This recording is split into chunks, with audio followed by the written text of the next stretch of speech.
You have friends over for dinner. You set your drink on the counter and go help your friend set out some desserts. When you get back, you notice the liquid in your cup. It's sloshing around and the ice cubes look like ships on a rough sea. Now you feel it too. On the ceiling, the chandelier is swinging like mad. Then you hear someone scream, "Earthquake!"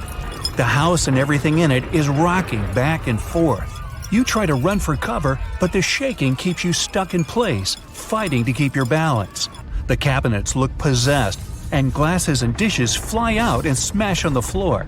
The bookshelves topple over, and everything hanging on the walls sways and falls off. You duck under the dining room table, trying not to get hurt on all those broken dishes. Yeah, you've been through earthquakes before, but none like this. Checking your phone? Typical, no signal. You can't believe what's about to happen. The screams get louder, and suddenly the whole house collapses. The biggest earthquake ever recorded happened in Chile in 1960. Disaster came in the afternoon, just when everyone was out enjoying themselves. To cause serious, life-changing damage, you need to have a magnitude of around 7 or so on the Richter scale. This one was 9.5. This part of Chile is smack dab on the so-called Ring of Fire, the most active volcanic and seismic area in the world along the Pacific Rim. The initial shaking lasted around 10 minutes, and after 2 days, many aftershocks were still strong enough to set off a volcano in the south of the country. But that's not where it ended. The earthquake unleashed a series of tidal waves all over the Pacific Ocean, with some reaching over 80 feet high. The waves in earthquake were so strong that they even affected Hawaii, Japan, and the Philippines. It caused around $500 million $1960 worth of damage.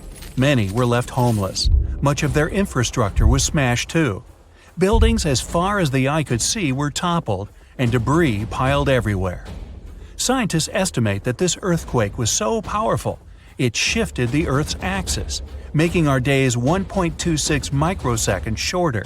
That might not seem like a lot, but think about it. Just one natural disaster was strong enough to make time move. Many of the coastal cities were flattened and floods were widespread. The economy spiraled downward.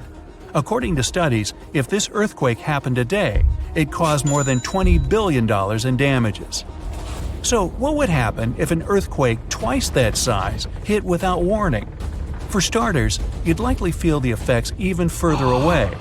Tidal waves wouldn't just hit the coasts of Japan and the Philippines. They would move even further to China, Korea, Vietnam, and even Australia. And those waves would be significantly higher than 80 feet, perhaps double that. That's like 8 giraffes piled on top of each other, surfing your way. If you lived by the coast, you'd notice the waves. If you saw the water recede way back so you could practically see where all the fish call home, you'd know it was time to run. Chances are that a tsunami's heading your way. Say it really happens. You're caught under the wreckage, not knowing what's going on. You manage to free yourself and escape to the fresh air. And you're not alone, because all the houses in the neighborhood have turned into piles of bricks and rubble. The bridges have also collapsed, leaving people stranded on either side. You look around, dust yourself off, and rush to find help. Fire trucks and ambulances drive between the broken-down cars and rubble. You try to make it to your car, but the aftershocks are still hitting, and you're getting tossed to the sidewalk. With all the cell towers down, you can't call anyone on your phone. Your knees are shaking, but you manage to power through. Once you reach your car, you see it crushed under a boulder, like a giant soda can. You continue on foot and eventually reach downtown. It looks as if some giant got angry and knocked all the buildings down. You push forward and try to see if you can find some help. Without warning, your phone vibrates. You check it and see 1,000 notifications about a 20-magnitude earthquake. You're still shaking, but that's all you. The ground is still for now. Uh-oh. You hear something in the distance, racing towards you. To your right, you see tidal waves as tall as buildings charging at you. Still in shock, not knowing what to do, you now come to your senses and run. You don't even know which way to go. There's a tsunami right behind you, and in front of you are broken down buildings, with rocks and concrete still falling everywhere. Wait, there's a building that's somehow still standing. You need to get on top of that thing. You reach the elevator, but it's jammed. Not surprising. You bolt up the stairs as fast as you can, tripping on broken glass and plaster, but always managing to get back up. You look out a window and see the water. It's so close. You're nearly at the top. A few more flights and… whoosh. The water forces its way into the building and drags you down at least 2 floors. You can barely see anything. Still, you know you must swim up. But the water keeps forcing you downwards. After about 30 seconds, you manage to swim your way out and continue climbing to the top. You scramble to the top floor and collapse on the roof. You're safe for now. The tidal wave is still going strong, plowing its way through the ravaged city center. Your phone is now waterlogged and useless. You have a perfect 360-degree view of your town covered in water and debris. The ground starts to shake again. Maybe you'll just sit around until this is all over, waiting for the rescue helicopter. But then, a loud explosion that almost breaks your eardrums shakes the ground even more. Off in the distance, smoke is rising, and soon it covers the entire sky. Darkness hides the morning sun. That's when you can see lava shooting up into the air and landing nearby. The lava forms into a river, flowing its way into town block by block. With this much seismic movement and the high intensity of the earthquake, the world's tectonic plates have shifted so that magma is pushing its way to the surface. From the earth, steam begins to vent. Then the heat hits you. You see the magma cover the ground like a blanket, eating up every car in its way. What's worse is that the magma is melting the foundations of the buildings that managed to withstand the earthquake and the tsunami. The buildings in the distance are now sinking and collapsing into the raging lava pool that's replaced your town. One by one, every building descends. That means, the building where you're standing is also swaying. It's about to fail. That's when you see the light. You look up and see a helicopter above in the distance. You wave your arms, run around, jump, anything to get noticed. And it works. The chopper makes a few circles and finally drops you a rope ladder. As you're lifted in the chopper, you take a good look at the world below you as it wriggles around like noodles in a strainer. You land a few miles out and are immediately treated by a doctor in an emergency triage center. You were one of the lucky ones. A year later, the tsunami water has receded. The lava that flowed inland has cooled, but all that magma permanently changed the ground below it, and the whole town is gone. The disaster has thrown the entire country into a financial nightmare that'll last decades. It takes months to survey the town, making sure there's no dangerous electrical wires or busted gas pipes anywhere. They're rebuilding your town farther inland from where the old one was. In other towns, they rebuild directly over the ruins. In others, they just decide to move everyone to a nearby city.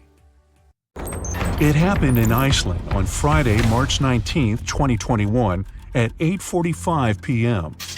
About 20 miles southwest of the capital. Molten rock suddenly burst through the surface from below. Bright lava fountains then lit up the night sky. A volcano in this valley finally woke up after almost 800 years of sleeping soundly. We divide volcanoes into 3 categories: active, dormant, or extinct. Around 1,900 of them around the globe are considered active. That means they've erupted in the recent past and will likely do it again in the possible near future. Dormant volcanoes haven't popped off for a long time, but they still may in the future. You could say they're sort of sleeping. As for extinct ones, those guys haven't done anything in more than 1 million years. The eruption in Iceland wasn't super explosive, and this all happened 6 miles from the nearest town, so everyone was perfectly safe. Many even came to see it up close, while other brave visitors tried to fry eggs and bacon on the lava. Just be careful not to burn your breakfast black. Lava can be over 2,000 degrees Fahrenheit. It burns everything in its path. Yet it also produces some of the most fertile land for agriculture. This eruption gave a relatively small amount of lava at first, but it's been spreading across the valley in different directions, forming a sort of shield that's constantly growing. You can never really predict how fast a lava flow will be until you see it. It all depends on how thick it is and how steep the mountain slope. Lava can ooze slowly at about 20 feet a minute, a fraction of the average person's walking speed.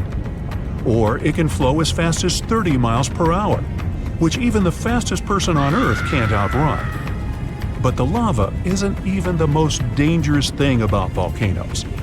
That would be the toxic gases spewing from the eruption.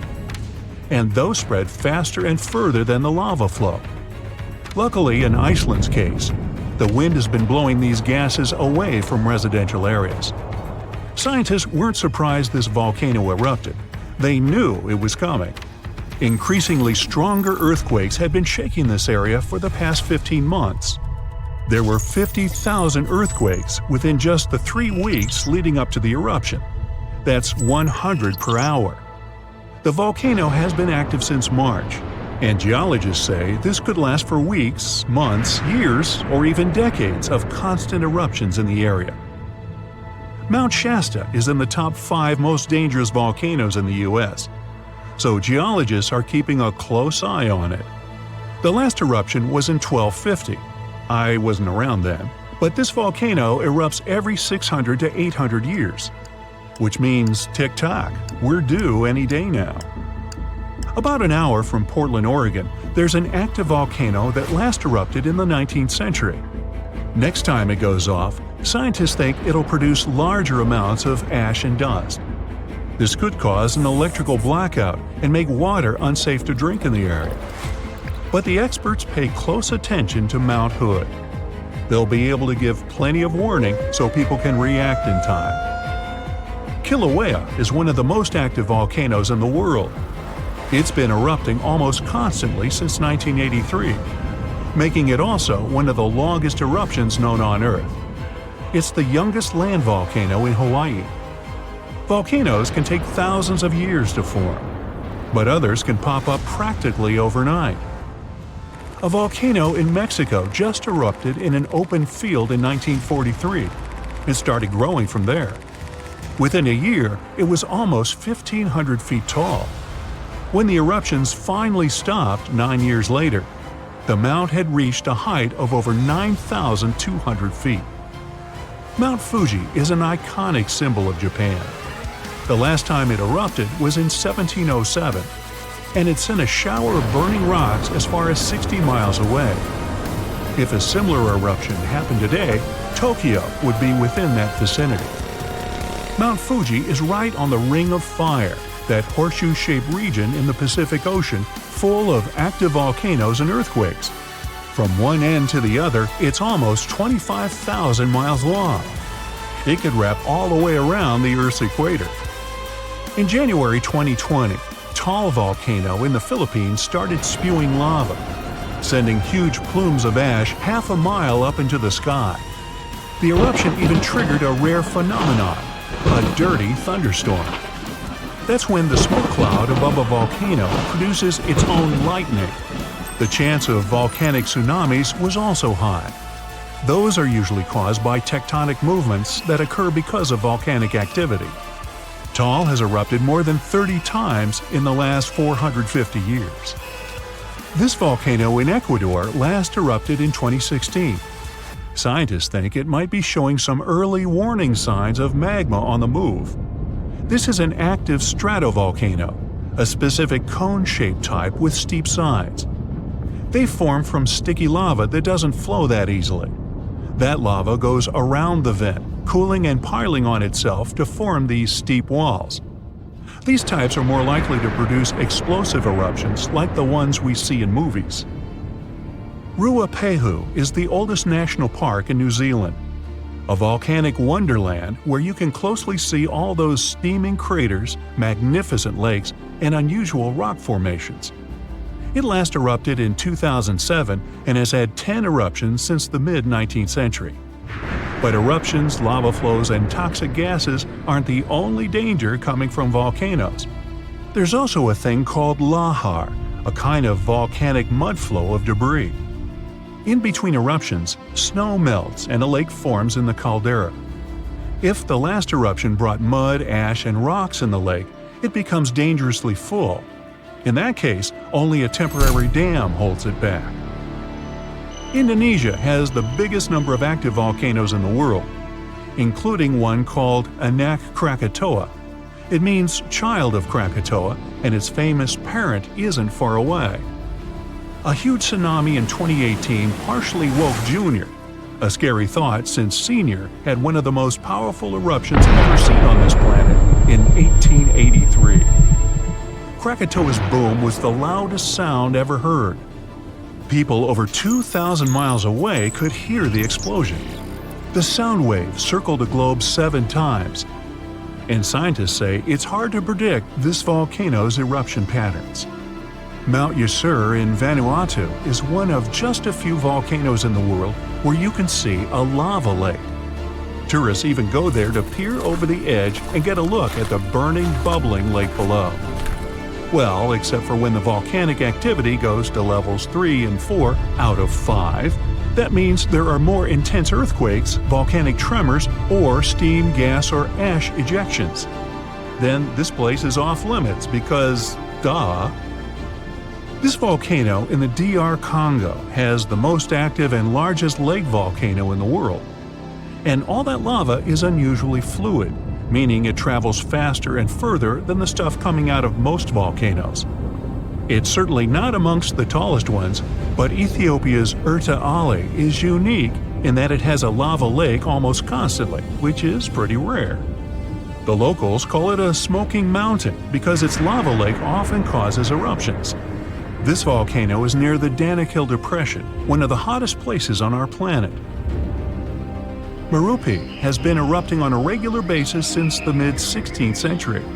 This volcano helps scientists do crucial research on how eruptions work and how they can warn people in time. After it was dormant for a while, this volcano in central Mexico sprang back to life in 1994. Ever since then, it's been producing huge mud flows and strong explosions in unpredictable intervals. In the past, enormous eruptions coming from this giant buried entire cities in pyramids. Imagine staying in a hotel and waking up to the magnificent view of a massive volcano covered in glowing rivers of lava and clouds of ash. When it lets off heat, visitors to this area in Guatemala take a chance to roast some marshmallows there. One of the most active volcanoes on Earth is on a small island north of Sicily. Stromboli has regular explosions, together with glowing lava coming from vents inside the crater. Not too far away is Etna, Europe's most active volcano and one of the biggest continental ones in the world. By the way, Earth definitely isn't the only planet with volcanoes. The largest one in our solar system is on Mars. It would cover the entire state of Arizona, and it rises nearly 3 times higher than Mount Everest. Ooh, don't look down. An earthquake in Indonesia began in 1829 and lasted a mighty 32 years. It reached its climax in 1861 and hit a magnitude of around 8.5. It was caused by the tectonic plates below the island slowly clashing against each other. Researchers discovered that the quake had been building for some time after analyzing the coral in the area. They found it was being periodically exposed to the open air. That was caused by the gradual earthquake moving the land up and down. Scientists call these decades-long silent earthquakes slow slip events. A single lightning bolt can warm the air to around 54,000 degrees Fahrenheit. The heat makes the air expand quickly, creating a shock wave or boom, which we know to be thunder. There are close to 3 trillion trees on Earth. That translates to roughly around 422 trees for every person. Before humans, the number was nearer to 6 trillion. Almost 70% of the Earth's surface is covered by water, which on average is around 2.5 miles deep. 97% of Earth's volcanoes lie underwater, as well as the mid-ocean ridge, a massive mountain range that is over 40,000 miles long. Humans have mined around 190,000 tons of gold from the planet. Experts predict there is around 20% still left to be mined, but this figure is constantly changing. The world's largest active volcano is in Hawaii. Called Mauna Loa, it's over 2.5 miles above sea level. Given that most of it is underwater, the volcano's summit is a staggering 11 miles from its base. That's the same length as over 160 football fields. The highest ever recorded temperature on Earth was a sweltering 136 degrees Fahrenheit. It was recorded in El Azizia, or modern-day Libya, on September 13, 1922. The lowest temperature was a chilling minus 129 degrees Fahrenheit, recorded at Russia's Vostok station in 1983. Earth is the fifth largest planet in the solar system, behind Jupiter, Saturn, Uranus, and Neptune. It has a circumference of roughly 25,000 miles, and it would take the average person around 8,300 hours to walk around the face of the Earth. The separation between Earth's land masses would make such a trek almost impossible, though.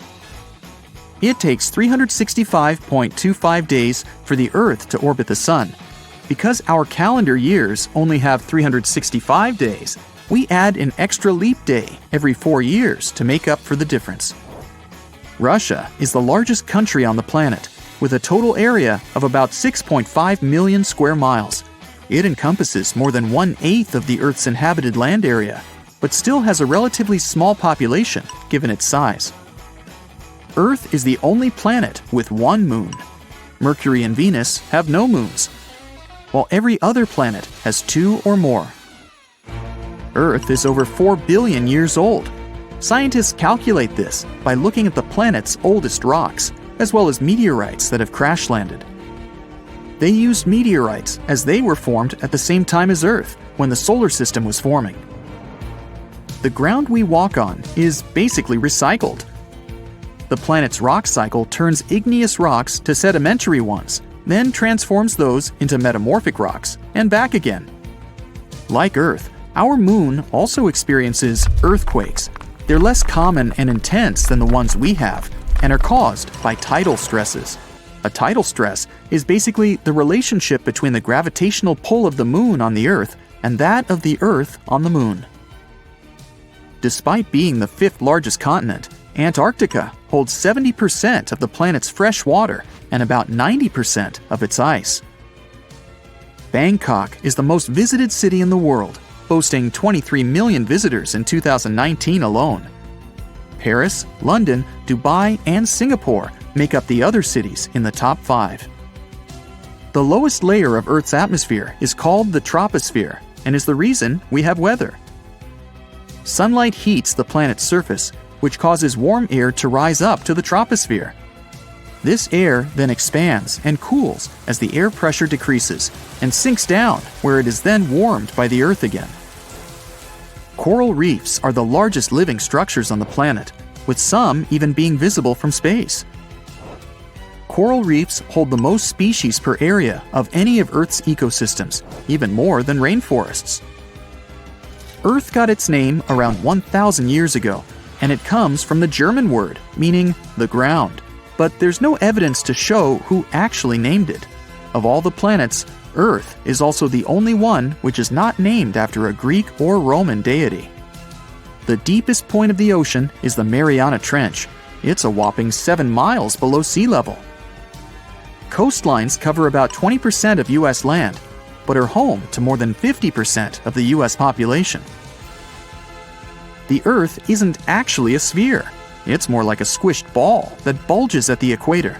The bulge is caused by the force of the Earth spinning, which makes the north and south poles slightly flat. The Earth spins on its axis, which is basically an imaginary straight line. Earth has seasons because the axis is tilted, causing the sun's rays to hit different parts of the planet more directly, depending on the time of year. If the sun was as tall as a standard door, the Earth would be around the size of a nickel.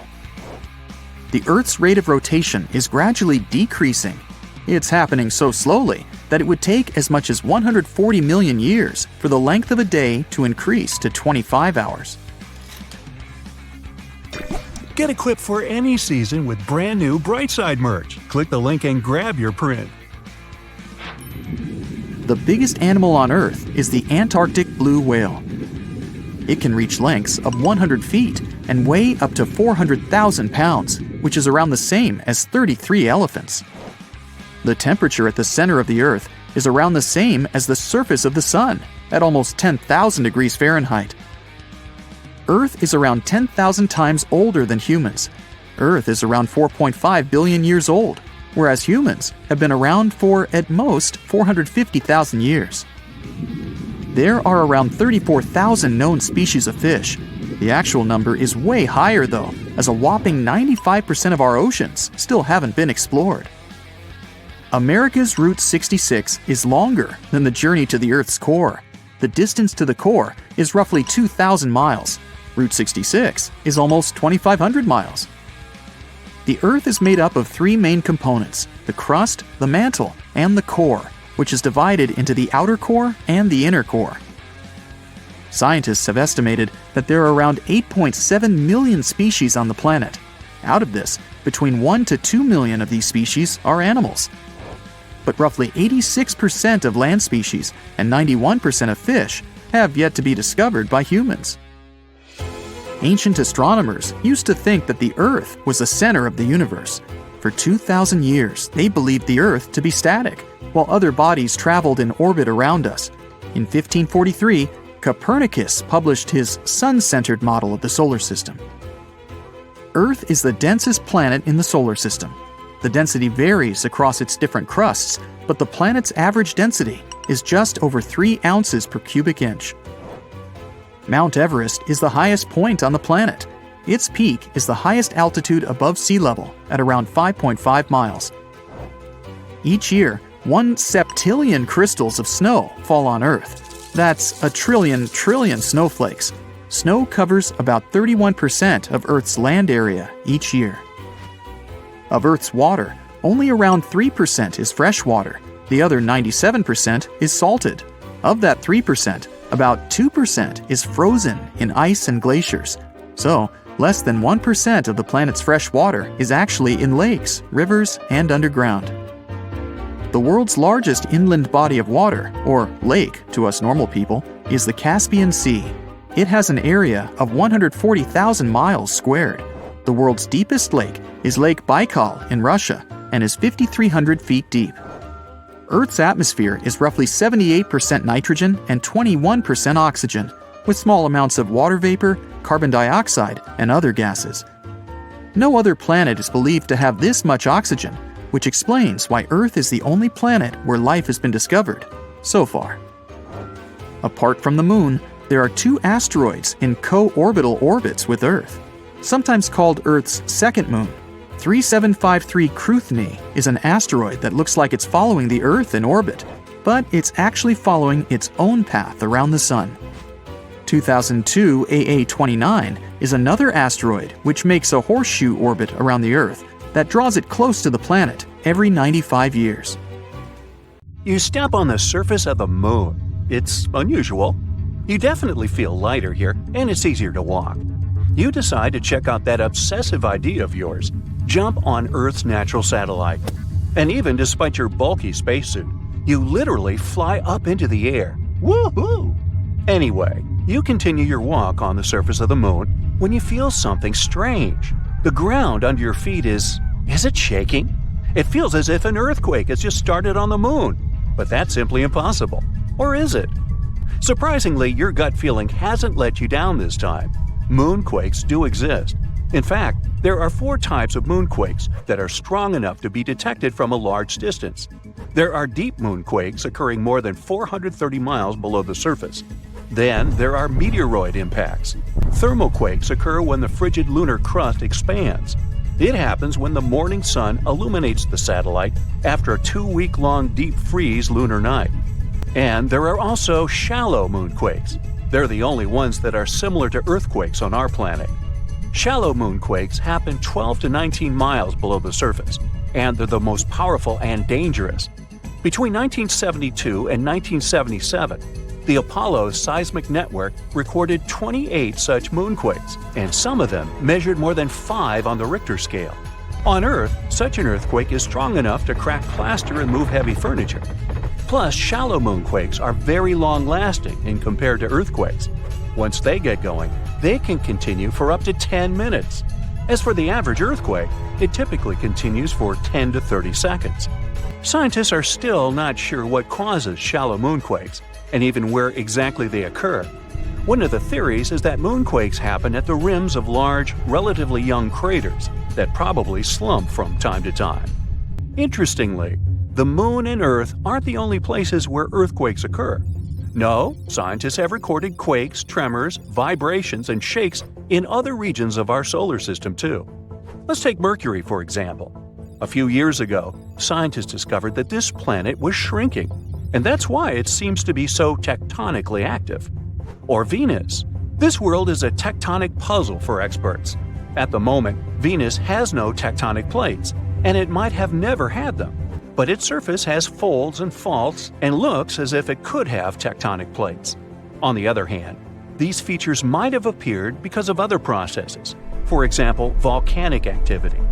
But even though we haven't observed any Venus quakes, scientists believe they could detect them since their vibration seems to ripple through the thick atmosphere of the planet.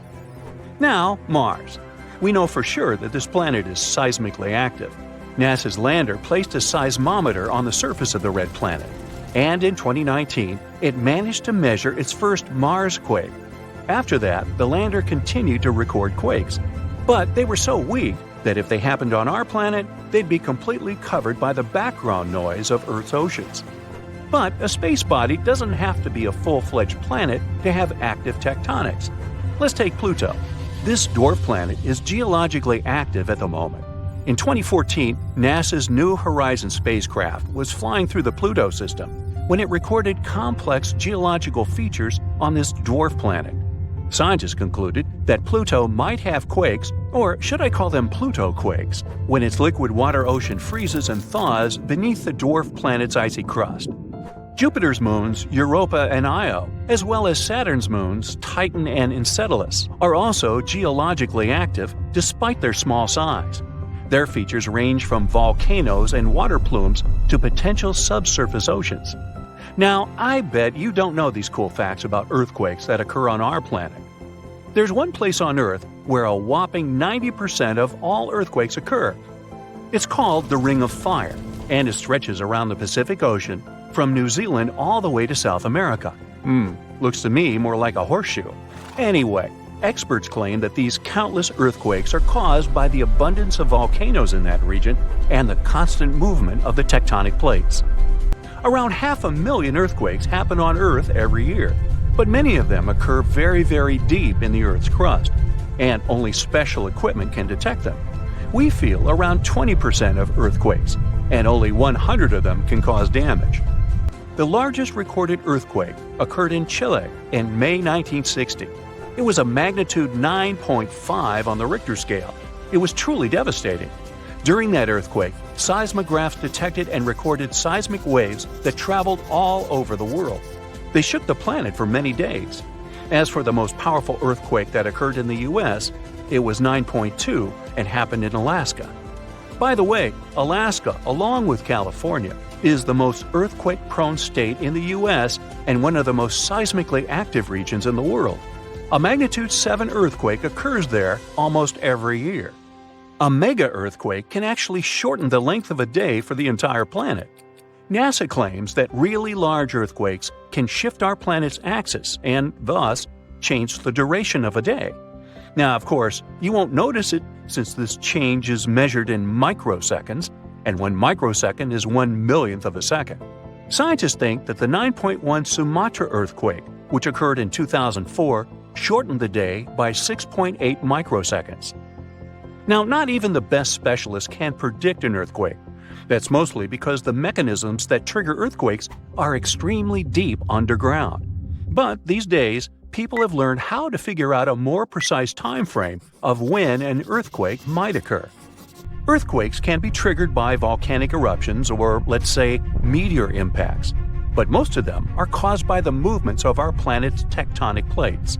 Earth's surface consists of 15 to 20 constantly moving tectonic plates. Pressure increases when they shift, and this can make the crust of our planet break. San Francisco is moving toward Los Angeles right at this moment. The speed of its movement is about 2 inches per year. That's as fast as your fingernails grow. It's happening because the two sides of the San Andreas Fault, which is the continental fault extending 750 miles through California, are slipping past each other. So, in several million years, Los Angeles and San Francisco will be neighbors. Lakes, ponds, and canals become slightly warmer and start to stink before an earthquake. It happens because gases get released when tectonic plates shift. Most animals feel these signs and change their behavior. For example, scientists noted toads completely disappearing before an earthquake in Italy in 2009. But as soon as the natural disaster was over, they returned. Even after an earthquake is over, you might still see water sloshing around in your swimming pool. There's no need to worry. This is a phenomenon called a seiche. The water can keep sloshing around for hours after the earthquake is over. For example, the pool at the University of Arizona lost some water from a seiche caused by an earthquake in Mexico that occurred 1,200 miles away. On February 27, 2010, a massive earthquake started in Chile. It measured 8.8 on the Richter scale. As a result, Earth's crust in that region was ripped so dramatically that a city called Concepcion moved 10 feet to the west. Another earthquake resulted in the tallest mountain in the world, Everest, shrinking by 1 inch. It happened in 2015 when a magnitude 7.5 earthquake caused several Himalayan mountains to decrease in size. The Japanese used to believe that earthquakes were caused by namazu, a giant catfish that lives submerged in the mud under the Japanese islands. The fish would thrash about, causing seismic activity. As for the ancient Greeks, they were sure that a powerful sea deity, Poseidon, produced earthquakes by hitting his trident against the earth when he was angry. According to Hindu mythology, 8 elephants hold Earth in place. They are, in turn, balanced on the back of a ginormous turtle, standing on the coils of an even larger snake. And every time any of these animals moves, an earthquake occurs. A magnitude 15 earthquake has the potential to completely destroy our planet and evaporate all the water in a matter of seconds, leaving Earth uninhabitable. Over 500,000 earthquakes happen annually, but none have a magnitude of 15. 90% of quakes occur in the terrifying Ring of Fire zone located around the Pacific Ocean. The ground there is like jello. It shakes almost constantly. The most powerful earthquake to have ever struck Earth had a magnitude of 9.5. That much power can lengthen or shorten the day. But there's probably an earthquake in the confines of your own home now caused by a speck of dust landing on a table. But it has a power of negative 15 magnitudes. Earthquakes happen when tectonic plates move. They're like Lego pieces that are not properly secured, and when they move up, down, or hit one another, the ground also moves, triggering earthquakes. This tectonic energy acts like a battery. It stores energy for a long time, up to 500 years. When this stored energy is released in a sudden burst, the consequences are horrifying. Even the strongest structures submit to this relentless force that leaves a trail of destruction in its path. In some instances, earthquakes can even trigger tsunamis, amplifying the chaos. Such a crazy amount of power can split the ground open and cause severe damage. The strength of an earthquake is measured by the Richter scale, but now it's being replaced by the moment magnitude scale. When there's an earthquake, we hear about how strong it is. It's usually from 1 to 10. Luckily, we haven't had a Richter scale earthquake yet. The most powerful earthquake to have ever happened in modern history occurred in Chile in the 60s. It was around 9.5 on the Richter scale, and it altered Earth's rotation and messed up the length of the day by around 2 milliseconds. It also triggered a massive tsunami and affected a vast area of 155,000 square miles. The Richter scale doesn't actually have a limit. Still, anything above 25 doesn't need measuring, because if that ever happened, we would simply turn into dust, and nobody would care to measure this disaster. As we said, the strongest earthquake had a magnitude of 9.5. If this magnitude had been just 0.5 stronger, it would have created a ruptured line 2,174 miles long. That is almost 7 times the size of Wyoming. A magnitude 11 earthquake would create a crack halfway around the world. Massive tsunamis would hit coastal areas, destroying everything, and Earth would get into a massive environmental crisis.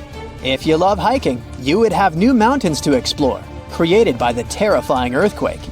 Even the temperature would increase because of volcanic eruptions and the resulting greenhouse gases. It would turn our planet into a hot oven. The safest places would be far away from any buildings, seas, oceans, and mountains where there would be a low chance of a landslide. Countries unprepared for earthquakes would be totally destroyed, and cities would turn into piles of rubble and dust. Going up on the Richter scale would only make things worse. But don't worry, an earthquake of that power is impossible. Earth's crust doesn't have enough energy to produce such earthquakes. But there is something that has much more power and can produce mega earthquakes. Asteroids are powerful enough to destroy our planet, as we all know from the dinosaur era. That asteroid was around 6 miles long, and it caused massive damage to the planet. It triggered earthquakes that shook the ground constantly for months.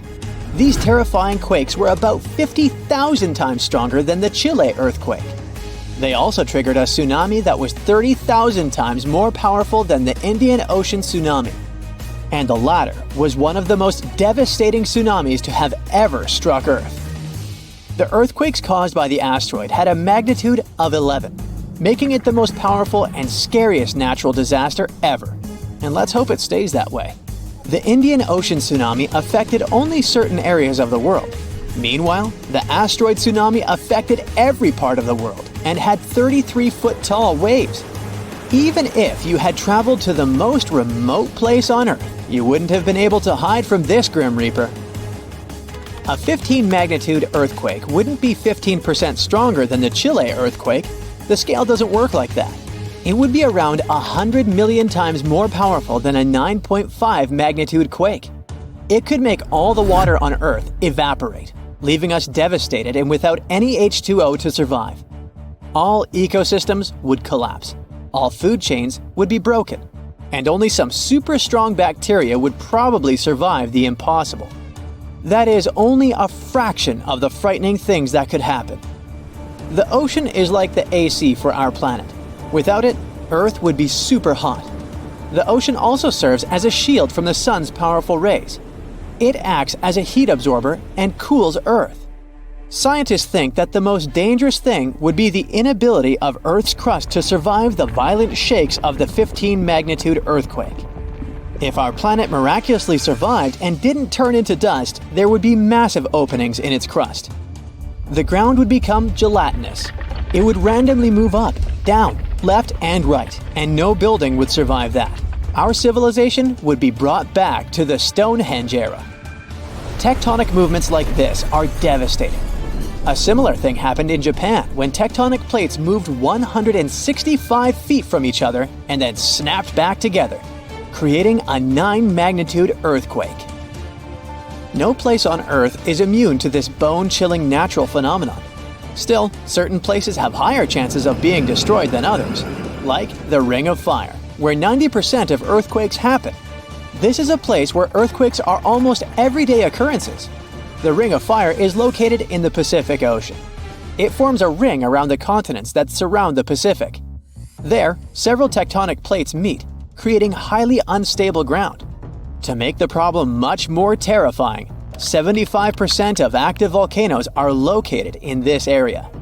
90% of dormant volcanoes are also there, making this place extremely dangerous. Scientists carefully study this region to find a way to predict when the next earthquake might strike. The Ring of Fire is not the only place at risk of earthquakes. In California, along the San Andreas fault line, two tectonic plates have been storing power for more than 200 years. The San Andreas Fault is 715 miles long and has the potential for a massive earthquake. This region has its fear of violent earthquakes like the one that happened in San Francisco in 1906. It had a magnitude of 7.8 on the Richter scale. Scientists' predictions are terrifying. They say that the chance of a 6.7 magnitude earthquake is very high in the area. If all hell starts to break loose, you should know how to survive. Avoid anything that might fall on you, like windows, closets, or unstable ceilings. The official phrase from emergency experts is drop, cover, and hold on. Stay low to the ground. Hide under something stable like a table, and remain there until the shaking stops. Make sure to stay in your shelter for another minute or two, just in case there are aftershocks or loose debris. Use your nose and smell for gas. If you do smell it, don't turn the lights on or do anything that might ignite it. Stay strong and be safe. You're up to your neck in cold water. There's ice all around you. You've got to get out. When you're swimming in freezing cold water, your body can get a bit of a shock. Your reflexes might make you want to gasp, but don't. Just do your best to keep your head above water. Throw off any heavy objects like boots, jackets, or backpacks. When you reach some ice, don't just try and jump out. It's not exactly a swimming pool. Try to get into a horizontal position and use your strong legs to swim onto the ice. Use your hands to pull you out. Once you're on the surface, roll away from the edge, then crawl, then walk. If you're venturing into the wild, you may want to get some stuff ready beforehand. Make your own fire starter at home. Heat up some water in a pan. Put a Pyrex container in there and melt some paraffin wax inside it. Then take an egg carton and put some dryer lint in each section. Fill them with paraffin. Wait till it's all solid and cut out each little section. Just one of these little guys will make starting a fire way easier. Dental floss can be super handy for surviving in the wild. You can use it as fishing line with a can tab as a hook, or you can use it as a clothesline.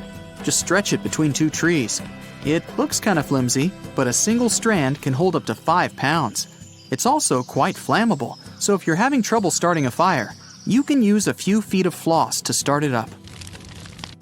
You can make a seriously strong rope using a simple plastic bottle if you have a good pair of scissors. Cut off the neck of the bottle so it looks like a tall and narrow cup. Then start cutting it like some people peel an orange, round and round in a spiral. Try to keep it the same thickness the whole time. It'll be a lot longer and stronger than you're expecting.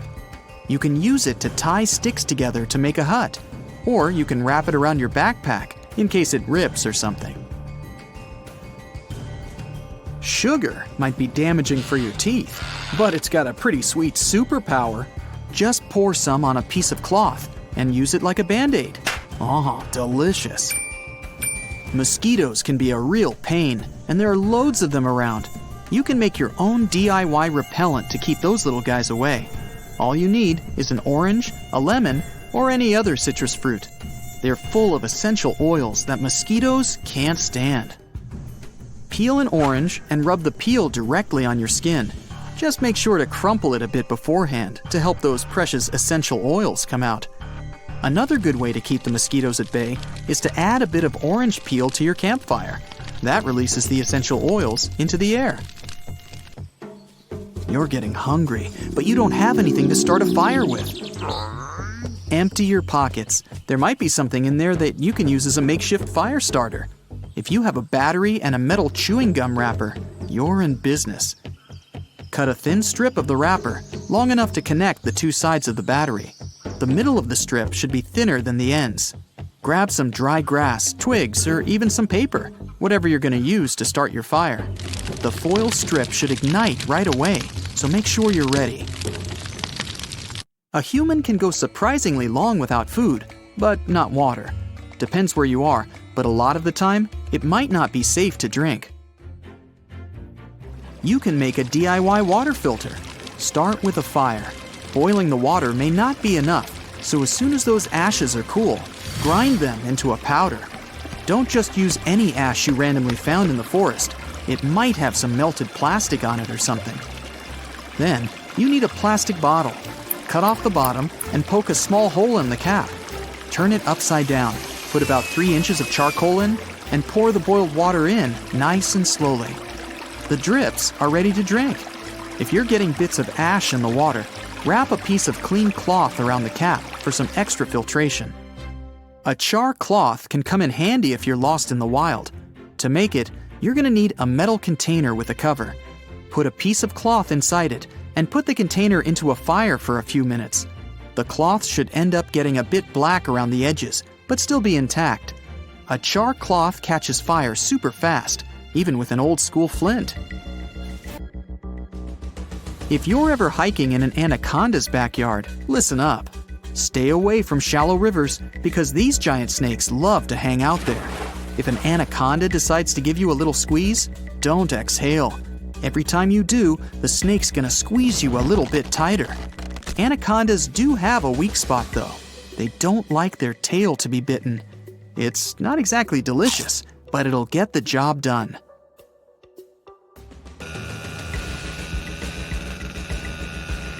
Avalanches are pretty powerful, so remember these tips next time you're out on the slopes if things get a bit hairy.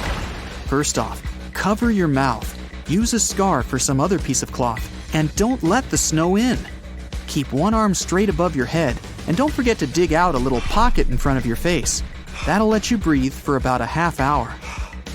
Get rid of anything heavy you're carrying, even if it's expensive. But make sure you hold onto your backpack. It's an extra layer of protection. And grab onto a tree if you see any.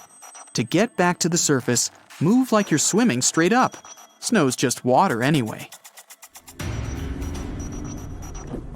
If you ever somehow get trapped in a sinking car, don't panic and don't try to open the door. The water pressure from the outside will be too strong. You'll just waste valuable energy, and that door just won't open. The best way to escape is through the windows. Roll them down and swim away. If you're not a great swimmer, you can try to create your own makeshift flotation device, like a plastic bag with air trapped inside. Tie a knot in it and make sure it's tight. A plastic bottle would work great, but one probably won't be enough. You can also use a raincoat or a pair of those waterproof pants. You can even use an upside-down trash can. If you have some car trouble at night, out in the woods for example, you need light to see what you're doing. All you need is a bottle of water or a jug, or even a pickle jar filled with water. Just strap it on a headlight, and voila! The water will spread the light so you can see better. Perfect for setting up an emergency tent or finding wood for a fire. Mason jars, those pickle ones, are really handy when it comes to storing matches. If you're camping in a forest, it's really important to hide those matches away, somewhere dry and safe. To make it even more convenient, make a strikeable lid. Cut off the strips on the side of your matchboxes and glue them to the lid of your mason jar. Before your next big outdoor adventure, make sure you're all stocked up on dark chocolate. Chocolate is probably the most delicious survival food, but it's also one of the best. It's loaded with calories and helps keep your mood up. Plus, you don't need a fork, plate, or fire to prepare it. Last one for today, people. Still having trouble lighting that fire? Look no further than that bag of chips you secretly hid from your fellow campers. Corn-based chips are everywhere these days. And apart from tasting delicious and turning your fingers a weird color, they have one more trick up their sleeve. You can use them to start a fire. These kind of chips are flammable, so make a little mound of chips and keep that dry wood handy. They'll light in seconds. This is John. John seems to attract all kinds of bad weather and natural disasters wherever he goes. See for yourself. One day, John notices his dog is restless. The pooch keeps scratching the entrance door and wandering around the house. He even tries to hide in the corner, howling and barking. When some mugs start to clink in your cupboard, John realizes what it means. The noise is produced by foreshocks, mini earthquakes leading up to the main event. Earthquakes often happen in clusters. After a few weak quakes, a much bigger one is likely to be on the way. Sometime before the disaster strikes, people might notice bizarre blue lights. Some of them seem to be coming out of the ground. Others are hovering in the air. These are earthquake lights. They may appear days or mere seconds before the ground starts shaking. Now, John is walking along the ocean shore. Suddenly, he sees the water retreat from the beach. Really fast. Uh-oh. John, run away as quickly as you can and find some high ground. A tsunami is coming. And your life might depend on how fast you react. If John spots a bizarre and unexpected rise in sea level, it can be another sign of an approaching tsunami. This happens in 40% of cases. The incoming water is the first tsunami wave. The second one, way larger, will come in about 10 minutes. John can also notice seawater bubbling, swirling, and creating bizarre patterns.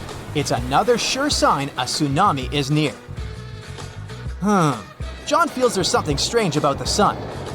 Through his special super dark sunglasses, he sees that there's some uneven flares around the star's contour. If these bizarre rays are accompanied by auroras all over the world, they're a sign of a solar storm. Such storms are usually caused by disturbances in the sun's magnetic field. In this case, the bursts of gas and radiation on the surface of the sun get so massive and powerful that they can even reach our planet. Luckily, solar storms aren't really dangerous for people, but they can mess with electricity and even cause blackouts. The sky over John's head is darkening and turning ominously green. Something hits him on the forehead. Ouch! He picks up the offending object. It's a hailstone, but it's not that cold outside, and it's not raining. Soon, he hears some noise. It's approaching rapidly and turns into a loud roar. It sounds as if a freight train is moving towards him, but it's not a train. It's a tornado. The funnel isn't visible behind a cloud of debris, but John can't mistake this rotating column of air for anything else. Are you on the road, John? Then get as far away from your car as you can. Fast! Find a ditch, lie down in it, and cover your head. Oh, you're inside? Then get away from the windows and hide underground if possible. And please, John, be very careful if you spot some conically shaped clouds. Those mean severe storms. And if you notice that such a cloud starts spinning around, immediately search for shelter. The cloud is transitioning into a tornado right in front of your eyes. On the bright side, John should only worry about warm conical clouds. Cold ones are totally harmless. The only problem is to figure out the temperature of the cloud he sees. Duh! Ah, look. John just spotted some weirdly shaped trees. They look like the letter J and grow on a slope. It means the ground under John's feet is likely to be unstable. If he keeps wandering around, it can cause a bad landslide. Square waves appear when two different wave patterns crash into each other. This phenomenon does look kinda awesome. No, don't go into the water, John. Keep watching it from the shore. Cross currents in that spot can easily pull even a skilled swimmer under the surface. John keeps walking along the shore. At one point, he sees wild, choppy waves carrying ocean debris and seaweed. This time, he stays out of the water. He knows it can be a sign of a strong rip current. It can carry a swimmer far away into the ocean. How about a walk in the park? John likes this idea. The sun is shining and the sky is so blue and beautiful. Suddenly, he spots a rapidly growing vertical cloud. At first, it looks bright white. But as it approaches, alarmingly fast, it becomes dense and inky. The sky is darkening. It's getting windy. That's when the guy notices that his hair stands on end. It's his cue that he's about to get hit by lightning. At this very moment, positive charges are rising through his body. They're reaching towards the negatively charged part of the storm. If he doesn't react fast, these charges will meet. There's nowhere to hide, so John should crouch down and try to make himself smaller than the objects around him. Oh no. John, don't lie down on the ground.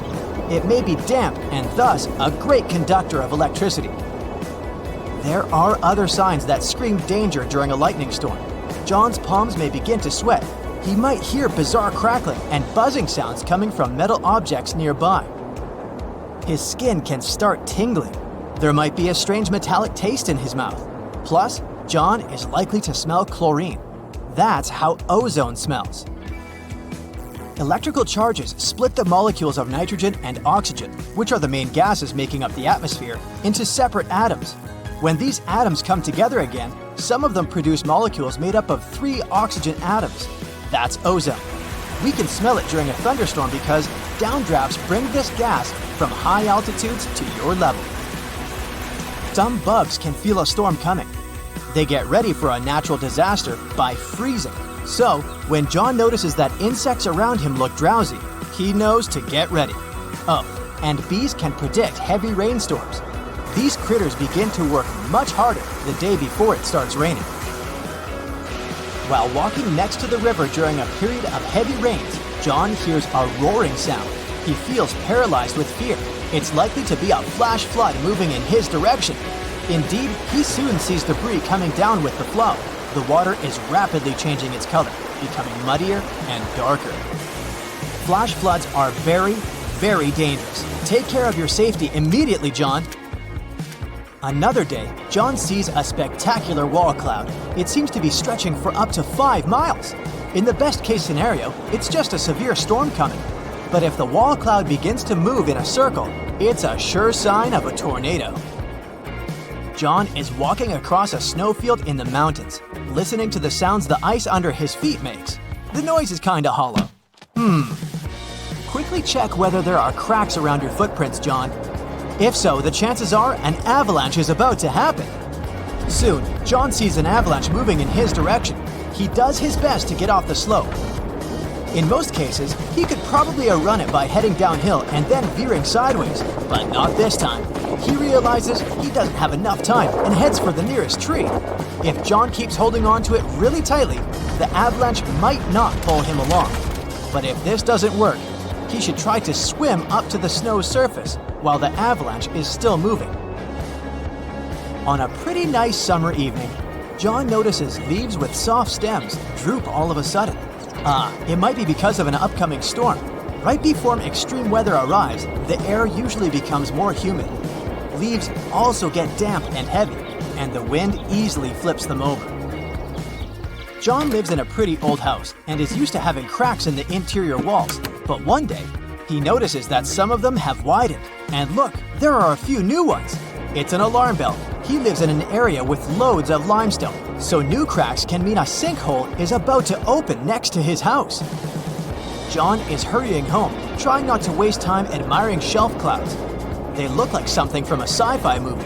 They form when warm and moist air gets caught in a thunderstorm updraft, and these ominous clouds most often mean a storm is coming.